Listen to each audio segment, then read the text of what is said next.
নমস্কাৰ, মই পাৰ্থপ্ৰতিম বৰুৱা। এটা খবৰ দিবলৈ পাই ভাল লাগিছে। যোৱাকালি প্ৰাঞ্জু প্ৰিন্স এণ্টাৰটেইনমেণ্টৰ বেনাৰত এখন চুটি ছবি মন্দাকিনী বুলি চুটি ছবি এখনে মুক্তি পাইছে আৰু তাত ময়ো অভিনয় কৰিছিলোঁ আৰু আমাৰ ন পুৰণি বহু শিল্পীয়ে অভিনয় কৰিছিলে, খুব ভাল লাগিছিলে।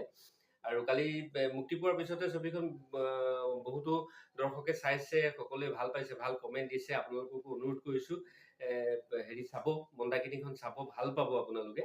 আৰু প্ৰাঞ্জু প্ৰিন্স এণ্টাৰটেইনমেণ্টত ইয়াৰ আগতেও কেইবাখনো চুটি ছবি, ৱেব ছিৰিজ ইতিমধ্যে মুক্তি পাইছে।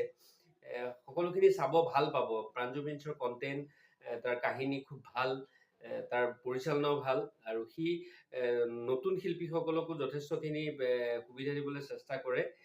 আৰু কোনোবাই ইচ্ছা থাকিলে সকলোৱে যোগাযোগো কৰিব পাৰিব প্ৰাঞ্জুৰ লগত আৰু আমি সকলোৱে একেলগে কাম কৰিব পাৰিম। আশা ৰাখোঁ মন্দাকিনীৰ জৰিয়তে বাকী পুৰণাখিনিও আপোনালোকে চাই ভাল পাব আৰু প্ৰাঞ্জু প্ৰিন্স এণ্টাৰটেইনমেণ্ট আৰু বেছি আগবাঢ়ি যাবলৈ আপোনালোকে আশীৰ্বাদ দিব, মৰম কৰিব, সেইটো আশা কৰিলোঁ। ধন্যবাদ।